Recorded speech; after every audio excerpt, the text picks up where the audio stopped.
Hello everyone, welcome to the first language versus second language English presentation.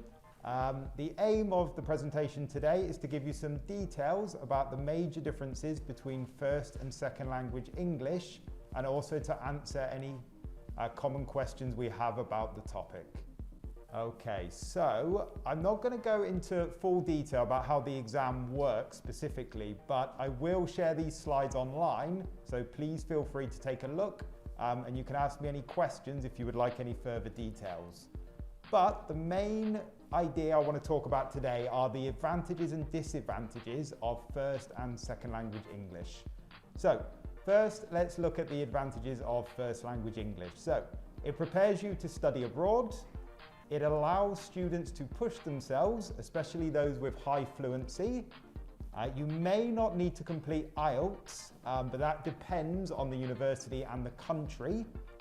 It prepares you for A-level and degree studies in education and the arts, so you'll be far better prepared to study these further in the future.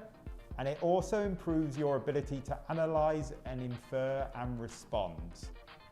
Now, if we look at the disadvantages, it is quite time consuming. So 50% of the course is coursework. So you will be doing a lot more work outside of the classroom. It only focuses on reading and writing, so you won't be able to develop all of your English skills. It is more difficult, a lot more difficult than second language. Grammar needs to be near perfect, so you should be close to a native speaker level. And there will be more and longer exams, so that will be more pressure for you in the future. Now, let's have a look at the advantages and disadvantages of English as a second language. So, the advantage, firstly, similar style to earlier Cambridge assessments. So if you've done PET or checkpoints in the past, you'll be very familiar with the format of the exam. It's much easier to get a higher grade. There is no coursework, it is 100% exam based, so you don't have to worry as much about doing work in your spare time. It's accepted all over the world. It focuses on all the skills, so in the exam it will be reading and writing 60%, speaking 20% and listening 20%, and grammar is less important. They don't expect you to have perfect grammar when you do your writing. Now, let's look at some of the disadvantages of ESL. So, you'll be slightly less prepared to study abroad compared to the first language courses, although it doesn't mean that you won't be able to do that. You won't be used to writing longer assignments. So in the exam, 200 words is the longest piece of writing you do.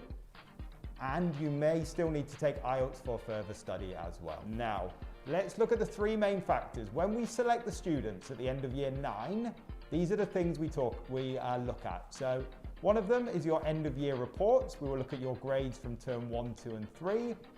We will look at your checkpoint scores and also teacher recommendations. So we will discuss it with all the subject teachers. We will look at those three main factors and decide which course you are best suited to. Now, I'm going to go through some common questions with you now. So one of the questions I hear a lot is, can I try first language English and then move back if it is too difficult? So yes, you can, but only if your grades reflect you are capable of passing this subject. Okay, it's also dependent on places. So if 70 people say they want to do it, we won't have room for that, and we can only choose the ones we think have the best chance. We also want to identify the students early. We don't want you moving up and down too often as well. So let's look at another question. Can I move up to first language in year 10? So it's not really practical to do this, as you're already going to be very, very far behind. But it is possible in certain cases. So if we identify you very early in year 10 and we think you can do first language, we will move you up. But that will be term 1 only. After that, it will be too late and you'll be too far behind and it will be too difficult for you. All right, am I at a disadvantage if I study ESL? So nope, not at all. So both ESL and first language English are recognized around the world. If you study in a native English speaking country, you're likely to have to take IELTS also, but that is something we offer at this school. And first language, though, will give you a better foundation for courses abroad, but it isn't necessary. So it does help, but it isn't necessary at all. How will you decide to move me from first language to second language? So some students do need to move, and we decide to move them back to second language. So the subject teacher will notify the head of languages with evidence.